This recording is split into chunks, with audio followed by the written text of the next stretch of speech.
Hi viewers, welcome to Veeru vibes.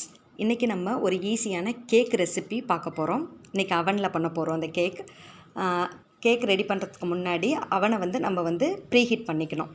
அதுக்கு நான் முதல்ல டெம்பரேச்சர் செட் பண்ணுறேன்.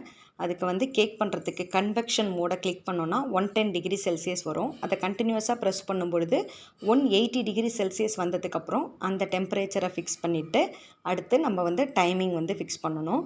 நான் இன்றைக்கி 30 மினிட்ஸ் வைக்கிறேன். ஸோ இந்த மினிட்ஸ் அப்படிங்கிற இடத்துல 10 அப்படின்ற ஒரு காலம் காமிக்குது இல்லையா, அதில் 30 மினிட்ஸ் செட் பண்ணிவிட்டு ஸ்டார்ட் கொடுத்துடலாம். இப்போ ப்ரீஹீட் ஒரு 3 மினிட்ஸ் ப்ரீஹீட் ஆனதுக்கப்புறம் அதுலேருந்து பீப்னு ஒரு சவுண்டு வரும். வந்ததுக்கு பிறகு நம்ம கேக் ட்ரேவை உள்ளே வைக்கணும்.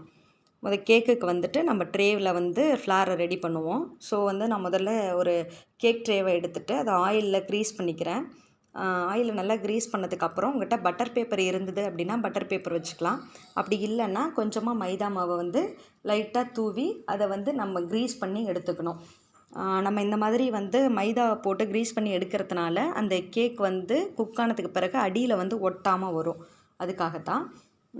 பட்டர் பேப்பர் இருந்தாலுமே நீங்கள் ஆயில் அப்ளை பண்ணிவிட்டு பட்டர் பேப்பர் வச்சுட்டு திரும்பவும் அது மேலே ஒரு ஆயில் அப்ளை பண்ணிக்கோங்க. ஸோ அதனால் அந்த டின்னில் அது நல்லாவே ஒட்டிக்கும். அதுக்காகத்தான். இது இந்த மாதிரி டஸ்ட் பண்ணிவிட்டு எக்ஸஸாக உள்ள அந்த ஃப்ளாரை நம்ம எடுத்துடணும். எடுத்துகிட்டு அதுக்கப்புறம் தான் நம்ம ட்ரை இன்க்ரீடியன்ட்ஸ் ரெடி பண்ணணும். ட்ரை இன்க்ரீடியன்ட்ஸ்க்கு நான் இன்றைக்கி மைதா மாவு வச்சு தான் அந்த கேக் பண்ணுறேன். நீங்கள் அதுக்கு பதிலாக கோதுமை மாவு இல்லை ரவா எதுனாலுமே யூஸ் பண்ணலாம். நான் இன்றைக்கி 1 கப் மைதா மாவு எடுத்துக்கிறேன். அதுக்கு பாதி அளவு சுகர் எடுத்துக்கிறேன். சுகரை நான் பவுடர் பண்ணி சேர்க்குறேன்.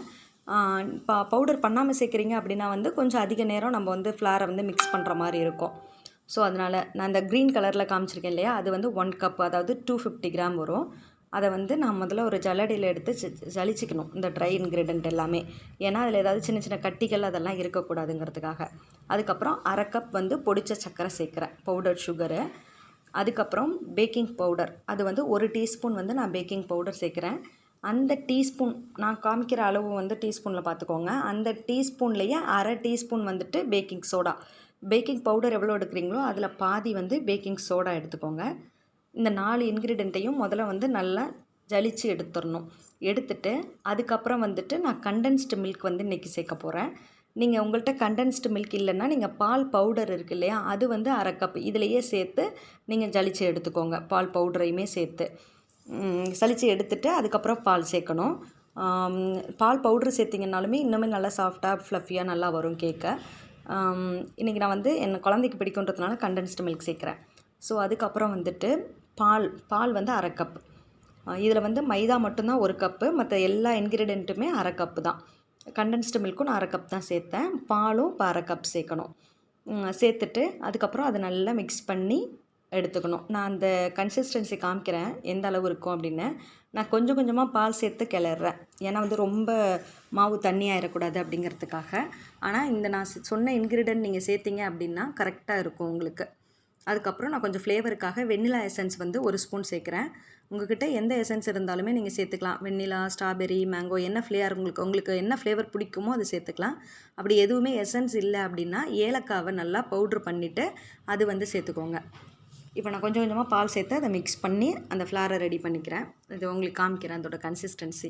நம்ம அந்த நார்மலாக இப்படி கலக்கி எடுத்துகிட்டு மேலேருந்து இது நம்ம அதை விட்டோம் அப்படின்னா மடிஞ்சு மடிஞ்சு விழும் மாவு. அதை பார்க்கும்பொழுது நம்மளுக்கு தெரியும். இதில் நான் முட்டையோ இல்லை தயிர் அந்த மாதிரி எதுவும் சேர்க்கலை. ஏன்னா இது எக்லெஸ் கேக்காக தான் ரெடி பண்ணுறேன். உங்களுக்கு அந்த முட்டையோட ஃப்ளேவர் ரொம்ப பிடிக்கும் அப்படின்னா நீங்கள் ஒரு முட்டையை நல்லா மிக்சியில் அடித்து எடுத்துக்கலாம். அடித்து இதில் கலந்துக்கலாம். இதோ பார்த்திங்களா, அந்த மாவோட கன்சிஸ்டன்சி அப்படியே மடிஞ்சு மடிஞ்சு விழும். ஸோ அதுதான் கரெக்டான கன்சிஸ்டன்சி. மாவு ரெடி பண்ணதுக்கப்புறம் இந்த டின்னில் நம்ம இந்த மாவை சேர்த்துக்கணும். ஊற்றும் போதுமே தெரியும் உங்களுக்கு, அது அப்படியே மடிஞ்சு விழறது. ஸோ அந்த மாதிரி நம்ம ரெடி பண்ணி எடுத்துக்கணும். எடுத்துகிட்டு அதுக்கப்புறம் நம்மளுக்கு ஆல்ரெடி அவன் ப்ரீஹீட் ஆகிருக்கும். ஸோ அதில் வைக்கணும். அதுக்கு முன்னாடி நான் ஒரு டூத் பிக் எடுத்துகிட்டு அதில் எதுவும் இந்த பபிள்ஸ் அந்த மாதிரி ஏதாவது இருக்கும். அதனால் இந்த டூத் பிக் எடுத்துகிட்டு நான் அதை ஃபுல்லாக ஒரு தடவை மிக்ஸ் பண்ணி விடுறேன். சின்ன சின்ன பபிள்ஸ் இருந்துச்சு அப்படின்னா உள்ளுக்குள்ளே கொஞ்சம் நல்லா வெந்து வராது. ஸோ அதனால் அதுக்கப்புறம் அப்படி 2 டேப் பண்ணி எடுத்துக்கோங்க தரையில். ஸோ உள்ளே உள்ள பபிள்ஸ் காற்று எதுவும் இருந்துச்சு அப்படின்னா அது அப்படியே வெளில வந்துடும். அதுக்கப்புறம் நம்ம அவனில் தூக்கி வச்சிடலாம். இதே மெத்தடில் வந்துட்டு நீங்கள் வந்து பனானா கேக்கு, அதுக்கப்புறம் மேங்கோ கேக் அது மாதிரியும் சேர்த்துக்கலாம். அதாவது நம்மக்கிட்ட இருக்கக்கூடிய மேங்கோவை வந்துட்டு நல்லா ஜூஸ் மாதிரி மிக்சியில் போட்டு எடுத்துகிட்டு அதை வந்து பாலுக்கு பதிலாக நீங்கள் மிக்ஸ் பண்ணி சேர்க்கலாம். அப்படி இல்லை அப்படின்னா வந்துட்டு பனானாவையும் மேஷ் பண்ணி இது கூட சேர்த்துக்கலாம். இப்போ நம்ம வந்து பாஸ் பண்ணி வச்சுருக்கோம். அது உங்களுக்கு காமிக்கிறேன் திரும்ப. கன்வெக்ஷன் மோடை வந்து ப்ரெஸ் பண்ணி டெம்பரேச்சர் செட் பண்ணணும் அப்படிங்கிறது. என்கிட்ட வந்துட்டு இந்த ஐஎஃபியில் வந்து கேக்குக்குன்னு ஆட்டோமேட்டிக்கும் இருக்குது. நார்மலாக நான் கேக்கை வந்து ப்ரெஸ் பண்ணேன் அப்படின்னாலே டைமோ இல்லைன்னா டெம்பரேச்சரோ செட் பண்ணாமலே வந்துட்டு ஆட்டோமேட்டிக்காக வந்து அது நமக்கு ஸ்டார்ட் கொடுத்தோன்னாலே கேக் ரெடி ஆயிரும். உங்களுக்காக நான் டைம் செட் பண்ணி காமிச்சிருக்கேன். ஸோ வந்து நான் இப்போது வந்து ஒரு 10 மினிட்ஸ் ஆல்ரெடி நான் ப்ரீஹீட் பண்ணேன். இப்போ ஒரு 20 மினிட்ஸ் வந்து நான் பேக் பண்ணி எடுக்கிறேன். ஸோ கேக் நல்லா ஃப்ளஃபியாக வந்திருக்கு, நல்லா பொங்கி வந்திருக்கு.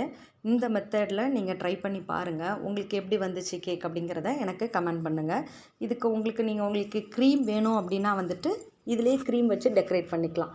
உங்களுக்கு இன்னொரு வீடியோவில் நான் க்ரீம் கேக், பர்த்டே கேக் எப்படி ரெடி பண்ணுறது அப்படின்னு சொல்கிறேன். இது ஒன்லி ஸ்பாஞ்ச் கேக். டீக்கு அந்த மாதிரி ஈவினிங் டைமில் டீ டைம் ஸ்நாக்ஸாக இதை எடுத்துக்கலாம். நான் அடுத்த வீடியோவில் உங்களுக்கு பர்த்டே கேக் ரெசிபி போஸ்ட் பண்ணுறேன்.